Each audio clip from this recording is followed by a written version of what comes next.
Hi everyone, and hi Ricardo. This episode is one of my favorite series of those that I record with my classmates.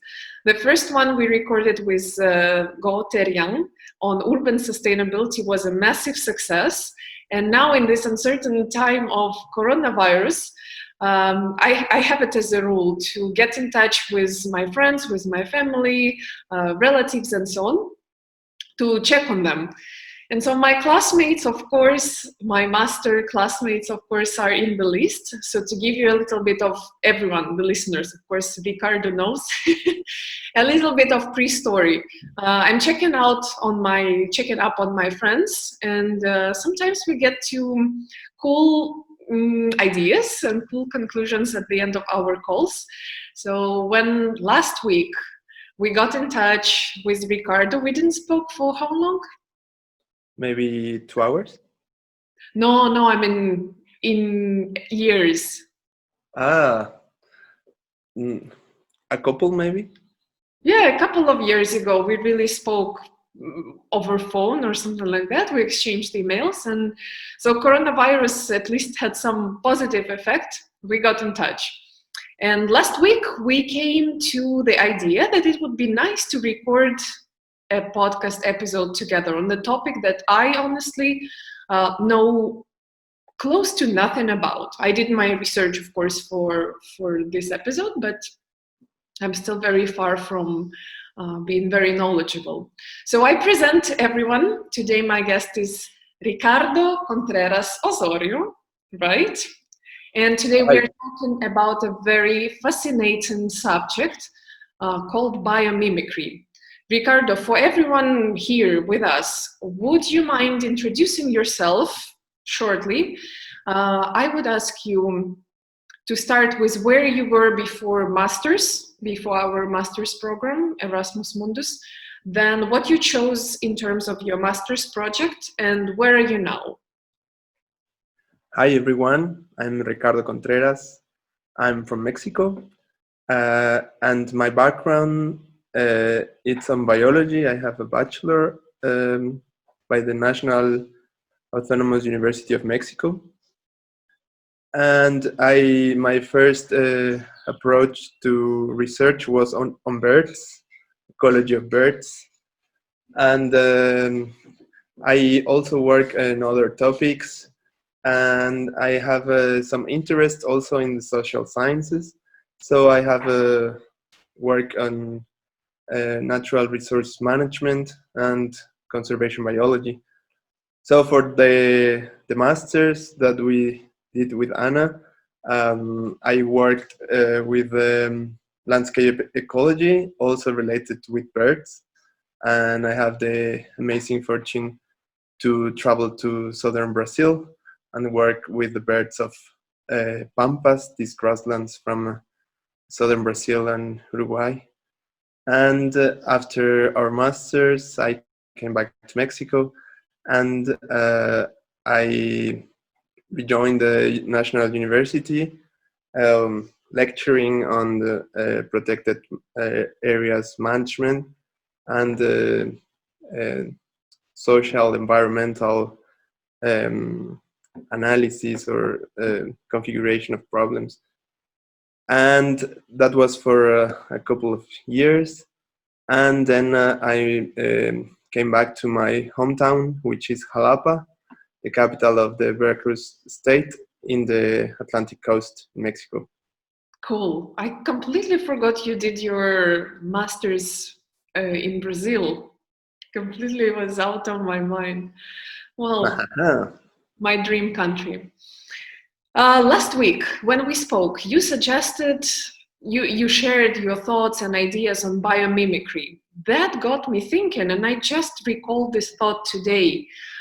There was and there is a series on Netflix on the artists and designers, and one of the episodes is featuring Neri Oxman, the Israeli based in the US artist, who takes nature and replicates it in technology. You suggested biomimicry now, and it's only today that I connected the dots. In your definition, what is biomimicry? Well, I would like to tell you that over the last 6 years, I've been involved in a group of research and communication of science related to biomimicry in Amazonia. It was an idea that came from a very old friend of my family, another colleague of my father when he was doing his PhD in Spain, and this Colombian friend called him one day and say, "Hey, I have a project. It's in Amazonia. It's on biomimicry, and I thought on you, and I want you to come to Leticia, which is a city in the border of Colombia, Brazil, and Peru." So my father said, "Okay, I will join," and he invited me. And at that moment, it was my first approach to biomimicry. So after that, I have been giving some time to that topic and getting involved with them in this field. So I will say that my own definition of biomimicry is the learn of the knowledge that we can get from nature and how we can use that knowledge to solve our problems, our human problems, or societal problems. That's a very broad definition, but let me explain why I think is so broad, this definition. And I would like to make some history about the word itself. Mimicry, it's a Greek word that came out, or researchers in philosophy and arts think it might be related to the theatrical idea of how you can be inspired in order to develop an art such as theater or music or poetry. So it was this idea on how could you as a person inspire yourself with your surrounding.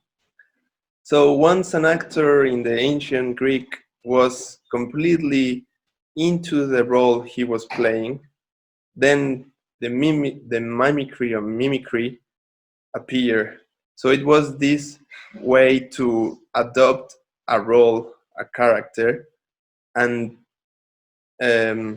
inspire in nature in order to become something else. And related to biology, that's the concept of the mimicry in those animals who are able to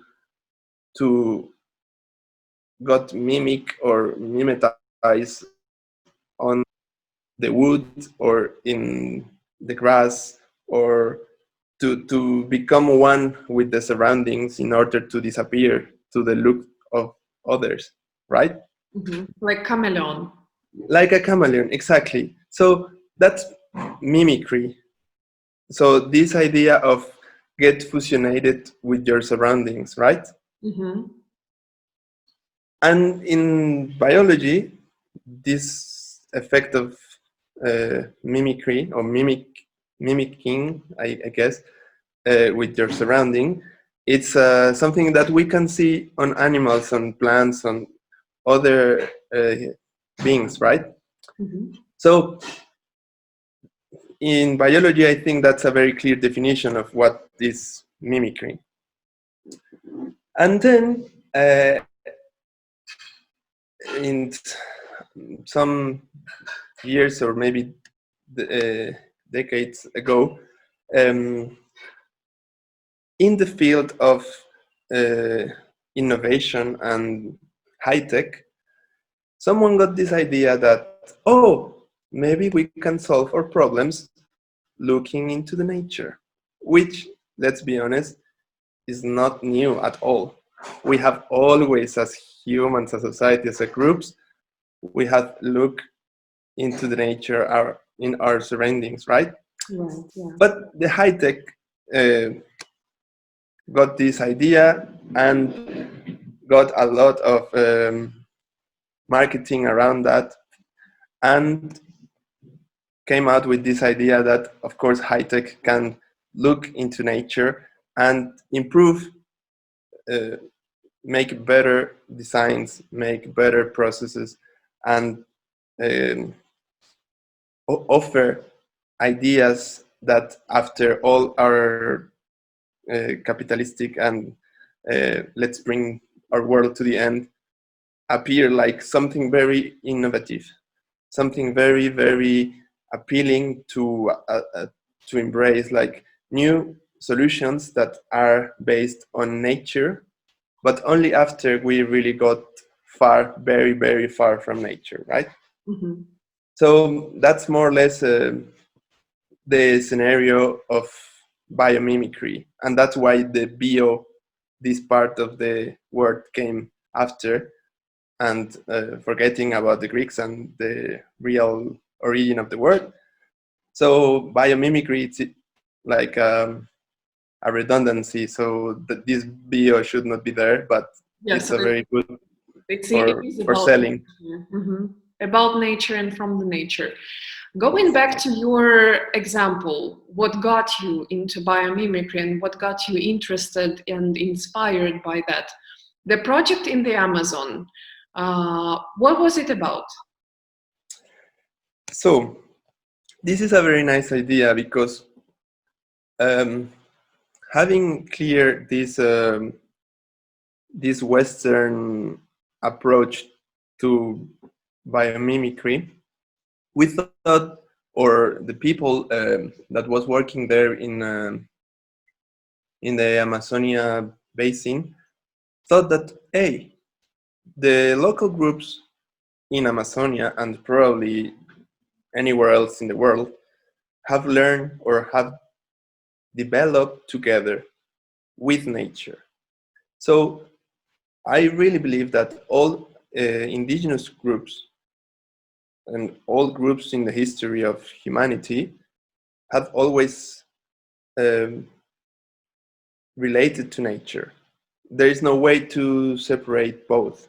Yeah, but they And still live by those rules of the nature. exactly. So maybe in the Amazonia and the Amazonian people are our clearest example of what is to live with nature in and under very specific characteristics, right? So we came out with the idea that maybe these Amazonian groups were um, societies under biomimicry, right? Mm-hmm. So that was like our link between a very theoretical approach to the idea of biomimicry and the local reality. Mm-hmm. And of course, this brings us to a very complex scenario where um, indigenous people is under or are under a lot of pressure regarding the loss of their lands, um, resisting to a degradation of their culture by exchange with the Western societies and um, Western ways of living and Western interest on uh, development of the cities. And you have been there, and you know that the Amazonia basin is like the very, very far west. Um, it's a territory where we are having this conquest to, even today, a conquest that is very hard, where you have no access, you don't have fresh water, purified fresh water, there is no electricity. I mean, it's the very, very end of the world. So it became a scenario where all this discussion about people living with nature and Western people rediscovering nature, it's fantastic. Yeah, but like in more detail, the project, the scientists, you came there to study what exactly, how they construct their architecture, or No, at the beginning, well, so this group was again a network of colleagues. Um, so the approach of this, let's say it's like a society, but it's actually more like a network of people interested in this topic of biomimicry. What was like, let's bring together many examples and experience from the Amazonia basin to Leticia, to this city, and let's exchange our experience. At the beginning, it was more like a meeting of people working on several topics, and like getting together into the territory. It was for me, it was the second time I was in Amazonia, and last year we have another meeting. This time in Bolivia, in the city of Cobija, which is the border between Peru, Brazil, and Bolivia. So we were exactly at the same, let's say, parallel but southern, in the other side of the very big river, right? So it's more like the project now is more like maintaining these links, this working group. So there is no one specific project in the territory, but a lot of projects, individual projects working on several topics, but all of them linked to this idea of how can we get inspiration from nature to solve problems, local problems, right? and of course not the Western problems like high-speed trains or ceilings of our new airports, but more like how to get fresh water from polluted water, or how to get new materials for the construction of houses or buildings in a very humid, very warm, very unstable soil. Things more related to the problems there, right? And of course, those problems can be exported to any other context, like a tropical weather in, let's say, the developing country, right? And so, how do you think the lessons learned from nature, be it the Amazon or maybe mountainous region somewhere else, how do they translate into the modern world sustainability challenges? In my mind, like when I hear biomimicry, first thing I'm thinking about is architecture, is how nature does, plays with light and shadows and breathes through its own materials, how to make the building, let's say, preserving the cold or freshness during the summer, yet keeping the warmth in winter, and so on and so forth. So I'm going directly into the energy efficiency, building materials. Which other areas, for example, you can name that humans, in the way we live now in the cities, consumption, and so on and so forth, which other ways can we translate the nature lessons into our own life? There is something that I would like to highlight now, because there is a clue word on this topic of biomimicry. As a evolutionary biologist, I was thought that there is no a design on nature. there is no one designing good things in nature. It's the result of a process. So evolution offers us the best results that life has built over a long time of period that is the life itself.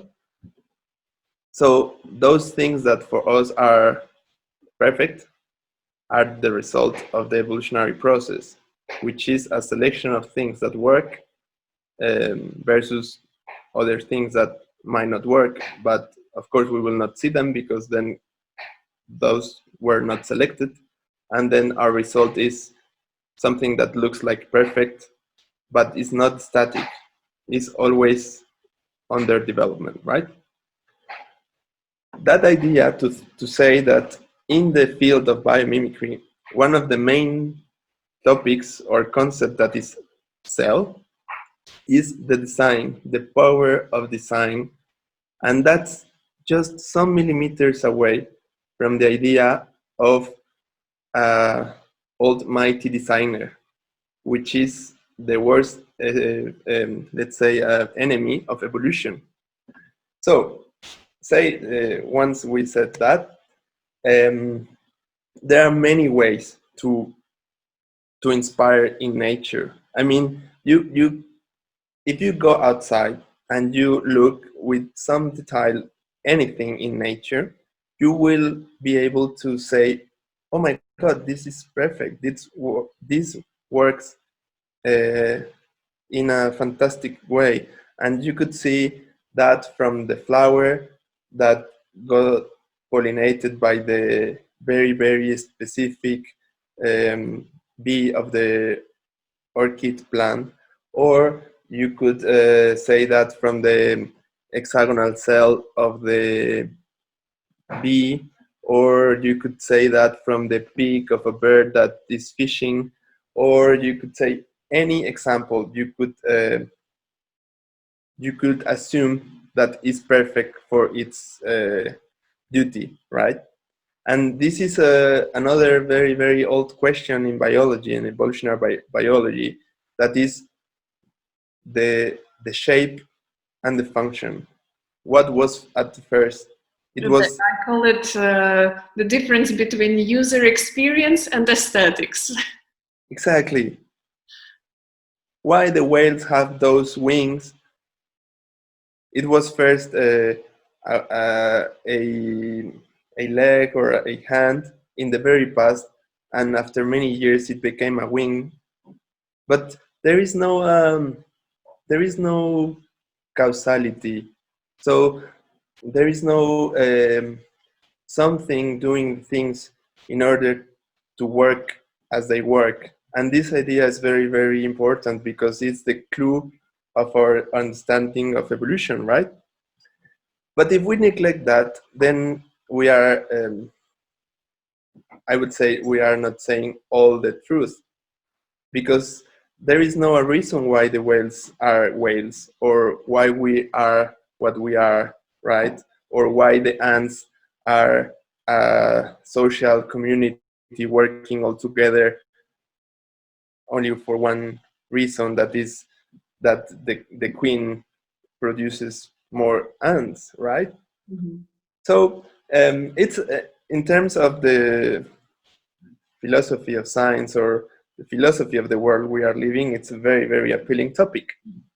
So um, we can we can have many approaches on architecture, or in for example, there's a lot of on the design of vehicles like cars, all the aerodynamics field regarding trains, airplanes, um, the wings of windmills. Um, I mean, everywhere that you look, you could say that someone thought there was a link between something in nature, in one animal, or in one structure, or in the shape of the skin or the bones, or for example, this idea of our blood vessels and a aerial photograph of a river. No, this idea of scales and the ways that nature works is always there, right? Right. You just gave me another memory. I just recalled when you spoke about means of transportation. Speaking of the Amazon, I was wondering, the boats they use, they are like arrow shaped, very narrow and long, and they are not covered. And given that we were there in December and it was already raining non-stop, it was hard to find a moment to get out of the cabin hut to go on exploration. Every time we were in the boat, rain would come, and by rain I mean something that I have never experienced in my life. That is actually very scary. And I was constantly thinking, why don't they cover their own boats? They are wet from the rain all the time. And the humidity in the air is super high also, so the clothing literally never dries. And now I think I understand, because if you cover, or if you produce any sort of tent on top of the boat, you completely change the way it moves with the what is it called? Yeah, like resistance or exactly, resistance to the air and so on. Yeah. The one thing to learn. So if we sit together and kind of brainstorm now, architecture, Yeah, technology, so transport, what else? Fashion, maybe? fashion, of course, because there is many things that for the examples I have, skin of a shark. We know it's like I know. built by very tiny. Um, it's not a flat surface, let's say. So it's a small piece with a shape, and that shape produces an extraordinary good aerodynamic. So if you study that piece in the skin of the shark, you can then apply that surface and its shape and its length and its height to another surface, right? Mm-hmm. Or for example, But going back, we guarantee it will work the same. and then there is where science Steps in. comes. Yeah, exactly. Because then you can analyze the geometry, analyze the angles, analyze the shape, analyze the the characteristics of the fluid that goes over the surface, and it's a question of the physics of the fluids, right? So you cannot separate our knowledge, our scientific knowledge, from the example. You need both things to have a dialogue and say, okay, so maybe I, the scientist of me the scientist, I can with this explanation. And of course, the explanation is not perfect, is not complete. It's just maybe a theoretical approach, and maybe after some years you can make a experiment approach, and you got your conclusions. And of course, your conclusions will say, this is my example, and this is not the true for all, right? Right. Which is what happens. It's a try. That brings me to my next question. When in our pre-conversation you shared that you went with these examples of Amazonian nature, how it works, how the community work, with the workshop to La Paz, the capital of Bolivia, and you shared those examples there. Can you tell me how difficult was it to adapt it to that area? We spoke about that episode with Terian on urban sustainability, like Exactly. what is the sustainable city, what is a smart city, what is a green city, and you cannot just take Singapore and replicate it completely in Denmark. The climate is different, the mentality is different, all these factors come in together and tell you, like, as what I just asked, where is the guarantee it will work? So can you tell me about those examples? Amazon the tropical rainforest example that you bring to the capital of Bolivia, that is how many? 4,000 meters, 400 meters above the sea level? For 4,000 meters, the city of El Alto, which is like the flat highland, and La Paz was built in the border of these flat lines in a canyon, and the canyon is 1,000 meters below. So you have 1,000 meters difference between the city of La Paz and its twin city El Alto. Right, but it's in the mountains. So how do you translated the examples of the rainforest, one completely unique ecosystem by itself, to the mountainous region? So yeah, it was very, very appealing, your conversation with Terian, because when I was listening to the podcast, I was actually thinking about a lecture I needed to prepare for a workshop that we have with the Faculty of Urbanisms at La Paz under this network of biomimicry in the Amazonia. So it was fantastic to listen to you talking about this sustainable cities idea and the sustainability of our contemporary way of living in huge cities where we can adapt everything. And of course, Singapore is probably the best example of how can we adapt to anything. We can adapt to the lacking of land, we can adapt to the lacking of fresh water, and we have to adapt uh, our city to a population that is extraordinarily high related to the density of inhabitants per square kilometer. And it's a tropical region. It's a paradise, Yeah. right? So once you start researching about this idea of smart cities, sustainable cities, um, cities that got very that did very, very well into adapt their processes and their necessities to their surroundings, and got this label of a sustainable city. Um, you can find cities like, let's say, Adelaide in Australia, or Munich in Germany, or maybe San Francisco in the US. And then you start looking to all the steps that this city needed to have in order to got into what we now can define as a sustainable city. And the process is very particular.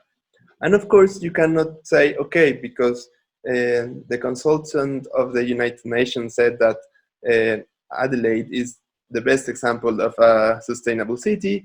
I will go to Adelaide, I will look around, and I will say, so the first 10 steps, and then I got a plane, go to El Alto or La Paz, and I said, Mr. Mayor, here's the solution for your city according to what is a sustainable city. And there he starts implementing. Exactly. You need many, many millions in order to become an Australian citizen and follow all the rules. Yeah. So, as this is not possible, we have to rethink how can we make sustainable cities in their own context. And of course, the contexts are very particular. And we think in this group of work that maybe Latin American countries or Amazonian countries or tropical countries might have some points that are similar beyond any cultural context. We need to bring together those examples that are not the Western, let's say, wealthy or developed experiences, right? Mm-hmm.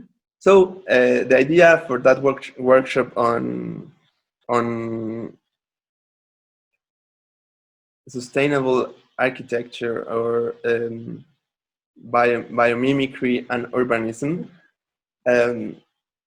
I was asked to develop some ideas on environmental services, because one of the things that we think it's very important is like that we have to consider that one of the knowledge that we have got from nature is that nature or ecosystems or communities, natural communities, are sorted like in a net. So everything is connected with everything in some way.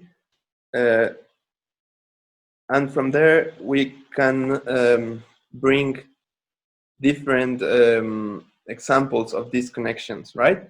And one that was described a long time ago and even analyzed in a very, very quantitative way was, for example, the use of energy. So we can, in some way, say that our planet, our global system, is fueled by the light of the sun, the energy of the sun, and primary producers. So let's say the plants, the algae, and all the photosynthetic organisms are able to catch that energy, transform the energy into chemical energy, and with that chemical energy, do their own processes, which is actually living, right? And the plants will feed the animals, so those animals will be able to transform the sugar and all the nutrients that plants have into the energy that they need to live. And then one animal would eat another animal, and then you have a chain of the let's say the transfer of that primary energy of the sun, which is a very small quantity regarding the whole amount of energy that we receive, until people, we that got our energy from food, right? You could see other examples of these processes among the ecosystems that could be the cycling of resources. And you could look for the cycle of minerals or the cycle of water that at the end is a closed cycle. Yeah, closed loop. Mm-hmm.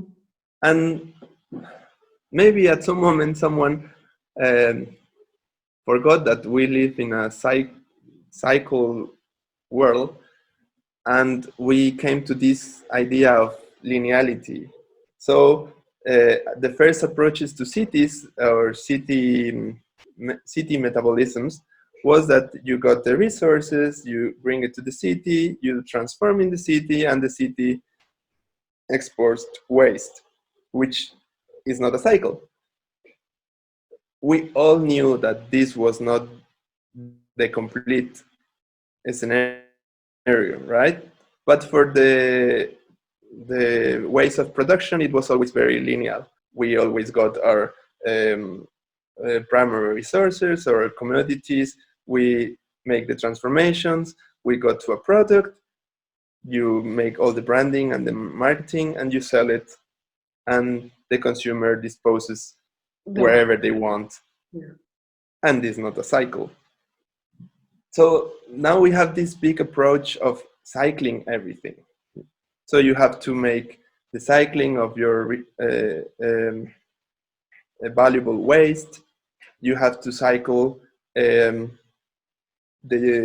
environment of enterprises, for example. This is very, very interesting, this idea of talking of the economic ecosystem or the economic environment. Well, so where some business fit the necessities of other business, and then you have something similar to what we think is nature, right? So that's why biomimicry became a very strong word, because then you can apply everything with this wonderful idea that you got inspired in nature, and then you go to the CEO of a big company and you say, look, I'm a consultant on biomimicry, so I can offer you a very big workshop under these methods, and I will enlighten and greenwash the the the whole company towards a more sustainable model of business, right? Does it exist actually already, the biomimicry consultancy? Yes, and it not only exists in a very capitalistic Western way, it exists as a unique brand that will conquer the whole world. And this is another knowledge that we have to assume. Mm-hmm. There is no one way to do things. That's also a natural knowledge. So let's say that we, at least I identify myself as a like very critical with this approach of the branding and the how you could say that, like exclusivity of an idea, right? Exclusivity of an idea. Who can become the biomimicry consultant? Is it the same as biologist or biologist slash sociologist? That's a very good example. Let's say that you, Anna, became a consultant on ballet.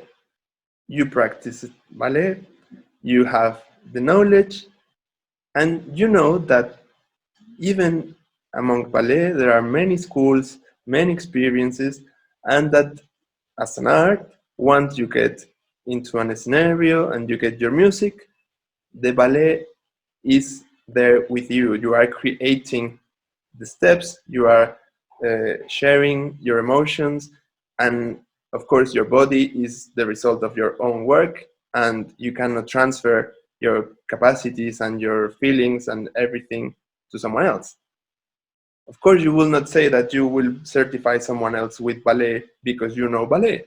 Is ridiculous, right?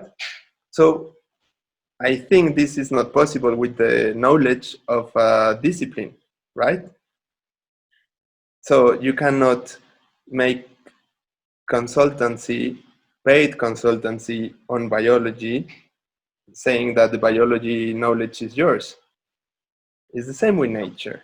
Maybe you can offer your services, no, as a professional of any field. You can devote your life to academic career. We have many ways to develop fields like scientific fields or artistic fields or social enterprises fields. Right. But no one would say that you are discovering the field of I don't know This the oil world of the production of wherever you think it's your own. This is a bit of a right? slippery slope. For example, you're an architect, you are practicing this, I am very inclined to say art. You cannot say you own geometry, you know? Exactly. Right. But you still practice your thing and you charge for it. So I think it's a little bit about how you actually use the skill. So it's not about owning nature or lessons from the nature, but like implementing them, getting to study them, to understand them, to implement them, and to take responsibility for doing so. Exactly. And of course there is the field of permaculture, which was developed in Australia, but a couple of researchers and practitioners there. Let's say the very first book on permaculture was from there. That book proposed a series of methods and steps in order to achieve a goal. And as in any field, you are free to propose, and you are free to propose under evidence, under your own experience, under the very broad knowledge that you can find in the libraries, in the experience of people, in the expertise of many. I mean, you can make your own contribution, right? And of course, you can go to the field of rights to say, this is my methodology. I got registered the methodology, and of course you can come with me, and I can certify you on my methodology in order you to achieve this goal, right? Mm-hmm. But this is completely different to say that my method is the method, that my method is the reality, and you can only say that you are doing ballet because you are certified in my academy, right? But this is the way of world works, and I think this is just to be aware that once you type biomimicry in the browser, the first thing that will appear is the company or the institute that will offer you a certification, but this is not the world, right? So do you mean the certification, kind of certification, already exists? yes, you can become a professional of the biomimicry by a company, and you have to pay every 2 years to maintain your title, which is also ridiculous because, for example, you go to the university and you got a degree on biology. No one will ask you to pay every 2 years in order to hold your title. Yes, your degree. Mm-hmm.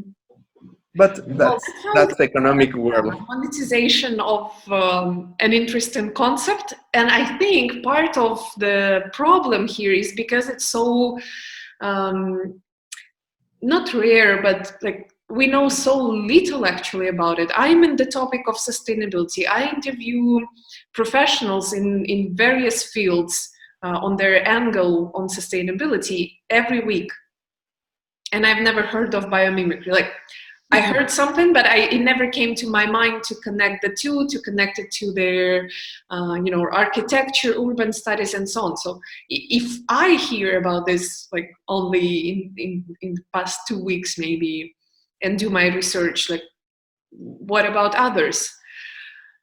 Going slightly back to that working group that took you to the Amazon. Yeah. Are there any requirements to enter? Let's say we have someone interested in the topic. What shall the person do? So one of the first things that we recognize in this group is that it's a Spanish speaker group. Of course, we have people from the US and other countries, but one of the characteristics of this group is that we are most Latin American members. This other a second characteristic will say that we are aware of this difference between the Western idea of biomimicry and our Latin American reality, which at some moment is not completely related, right? Or it's far to be under the topics that they are working and the reality or the needs or the problems that we are facing. So that's a second difference. Beyond that, we are open to any other that is interested in the field, and we are like starting. Let's say that we are in the very beginning of this net, like working on how to involve the institutions that the professor had to get funds and to solve the circumstances that we are far. But we have got these two meetings before. We are now working on the next one that probably will be next year, and it will be here in Mexico if everything goes well. So because you just named at least 3 reasons for me to finally move to Latin America. yes, I mean, I think we have to build our own networks and to propose our own solutions, right? And we can share Especially if them you're with. coming in from such a rich continent in every Yes, aspect. yes. So, for example, with the experience of 1 year ago with this workshop on architecture, it was very nice because at that moment I was talking about how to be sensitive, how an architect or a urban designer with all the its background of the profession, their own approach, their way they look the surroundings, could propose a model of a house for a city like El Alto, which is a huge city that appear in a very short period of time with uh, not that much water sources in these 4,000 meters over the sea level, um, very cold, very hot. Uh, there is no forest around because it's too high. So what you have is grasslands and these amazing white volcanoes in front of you, but you are under a lot of pressure of natural resources, right? So the idea was, what can you propose as a model of a sustainable house for this context, for this social context also, because it's a suburban area of La Paz, so there are low income. The family models is like, uh, let's say, big families, worker families, and it was built so fast that there was no space for public places, schools, hospitals, markets, uh, all the big troubles that we have in big cities appear like that. So, what can you propose in order to tackle this scenario? So, let's say that I ask the students, like, think what are the natural elements around the city that you could be sensitive in order to propose a small garden. Of course, a pond, or what are the insects around that area? What are the animals around that area? Or the vegetation, the trees? What can you incorporate to your design in order to bring nature into the house, into the model of a unity of architecture that could be more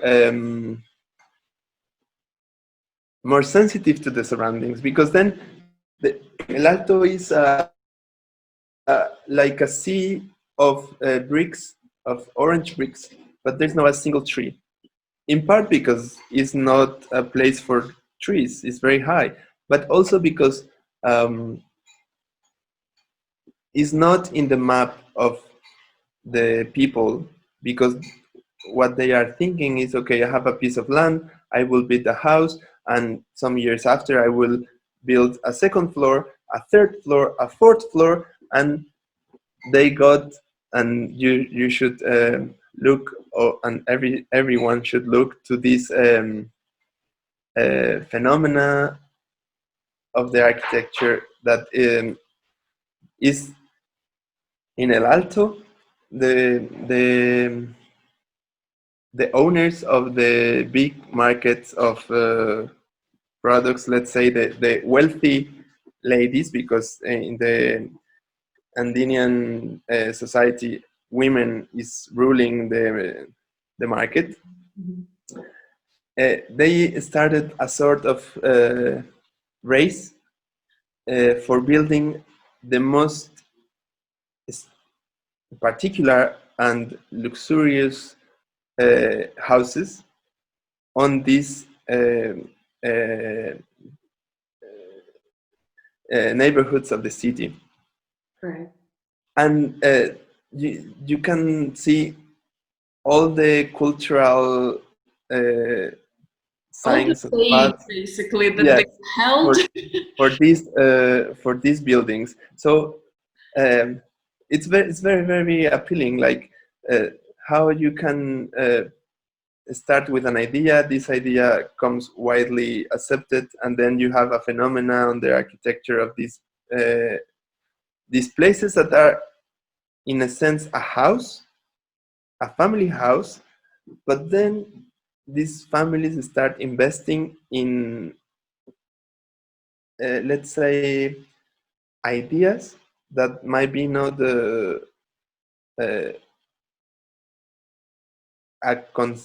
something that, how to explain. I have this land, I start building my house, but then I got some extra money, so I make the bigger building, bigger, and with more particular qualities. And it's a way to prove my wealthy, Yeah. right? So it's a phenomena on this city of El Alto, these huge buildings for parties, because then they are offered to celebrate parties. So it's like a sort of uh, party halls or party buildings or Airbnbs or yes, like crazy architectural buildings owned by a family in order to stay, look how wealthy and how good I'm doing. Yeah. And so, in this context, how did the students cope with your task of integration of nature into the city? What were the results? Some shocking results. So I think the idea to talking a group of architects, students of architecture or urbanism, and say, hey, maybe it would be nice if you have some moment to think about what can be incorporated into the design of a house in order to be more sensitive with the nature and the surroundings. So there are many that got into the idea for example, of the hexagon as a natural shape in the building of, for example, the bees. But some others thought about the snails in this circular Smart shape. Yeah. the shapes and the spaces, rounding spaces, circular spaces. Um, and then, of course, you have this the energy efficiency. So how you will orientate your building towards sunlight or towards the wind, uh, and the quality of isolation of the materials. How are you going to build this design in order to be warm and dry and fresh at the same time? So, and are you going to do that bringing bricks from China because they are more efficient or because they are natural? How can you do that with your own local resources? Because part of the sustainability is that now we have the world in one click. You can order these new panels that are incredibly isolated and thermic and elastic and wherever you want, but they will come from far. It's Yeah. not a local resource. And then we come to this very small world where everything is moving and flying or ship ship it. But okay, so one of the rules might be look again to your local resources and think how you can use them. And you know, the current coronavirus crisis actually has already changed this canvas. I had a conversation recently with the circular economy consultant based in Spain, and she has already told me that, you know, now that supply chains with China were broken, the materials could not come in time, all of a sudden the factories that were around the small community, we're not even talking the big city or a capital, nothing like that, reformed. The government gave them the task, like, if you can reshape your production and produce what we need right now, right here, not only we will support you, we will buy from you, and you will be working even during the very strict quarantine. So she was wondering, and it's a very valid question, why were we not doing that before? Because China was cheaper, or, but you know, it's cheaper in terms of money, but it's expensive in terms of Environment. carbon emissions, Yes. and so on and so Yes. forth. So I think this is where, I think this is the future. This is where we go in now, because no one knows how long the quarantine, the virus will be around.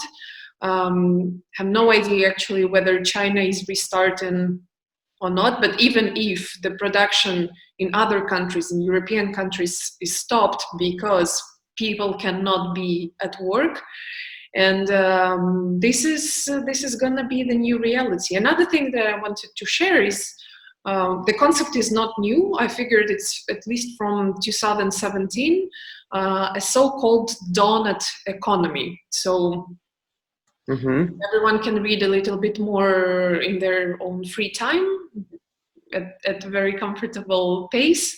But the donut economy, meaning that the needs of the community or the city is the inner circle.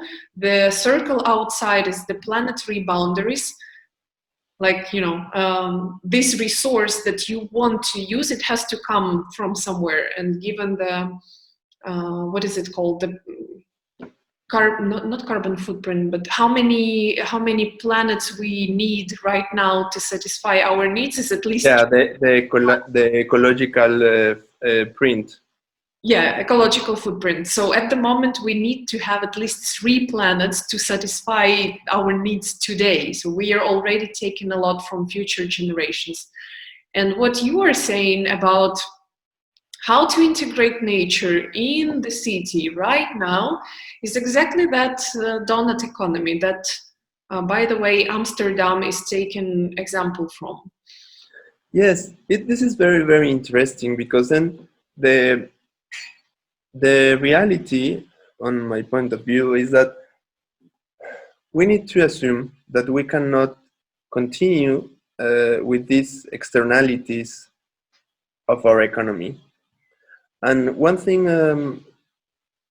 before the coronavirus crisis for me was, can you imagine one day that all the planes in the world will on land? A day without planes.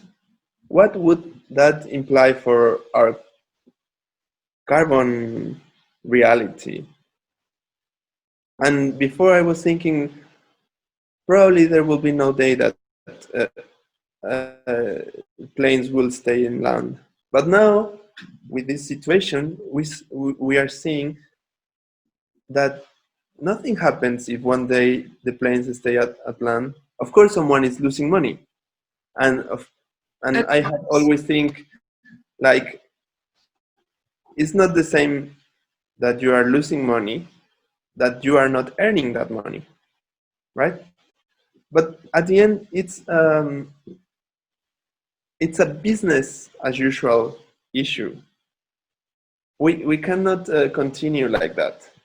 We really need to accept that we need to lose or to give up the things that we are doing in order to do things in other frame, in other limits. I understand it's part of the evolution. for us?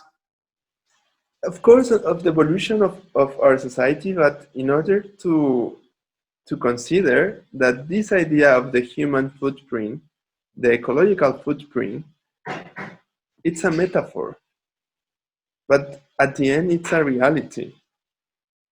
How long can we continue consuming 3 planets, 4 planets, 8 planets?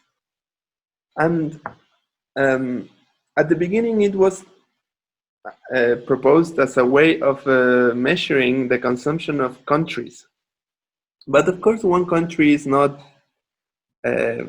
equal, right? So the economy is not the same for one part of the society of one country than for the other. So this way of analyzing altogether in the national way, it's also not letting us to see what's going on. Like at the end, some industries, some manufacturing, some business are have a major role on this economy of carbon, and it's the same for the economy of water, or the same for the economy of woods and loggings and forest resources or mineral resources. For example, in Mexico, we have this huge tradition of mining. We give to the Spanish conquerors tons and tons and tons of silver and gold. Or if you go to Peru, it's the same it's the same history, right? And now we have our mining infrastructure, our minings are on Canadian hands. We don't have a national mining company. Yeah, I heard about the story that Machu Picchu is actually owned by a Canadian government or company. So all the money from the tourism is going not in the pocket of the country that geographically owns it, but the management company. And you know, for example, the Canadian companies have very strict rules, environmental limits in Canada, but the same company does not apply those rules in Mexico. So I think we need to realize that we cannot continue like that, and that applies for all business. We need to really consider that the limits of our planet are there, and we need to assume that we are really hurting the cycles of this global system. And with this project, this article of the planetary boundaries in the Resilience Center in Stockholm, it was very clear, and that was 10 years ago. Biodiversity as a limit, or biological diversity as a limit. And when you say that, you are talking about animals, plants, fungi, bacteria, all the other things that are here around us that we are destroying, not in an active way, but let's say in a functional way. The forests are becoming empty of animals. Animals are not able to maintain their own populations. So that's like very clear to say. But for example, when you talked about the over enrichment of the ocean, that is leading to a major over enrichment with plastic. Over enrichment with nutrients, yes. Not with plastic. That's another huge problem. But once you see that at the end of huge rivers like Mississippi River, in the surroundings of the sea, you have so much nutrients that were added because of the agriculture that nothing is surviving there. There is a huge death zone. So it's like if you, I don't know how to say it, like if you go and exploit all the ecosystem there and it's empty, there is nothing around. So it's like a, yeah, a dead zone, like a sea of ghosts. And it's the same with the tropical forest around or the temperate forest.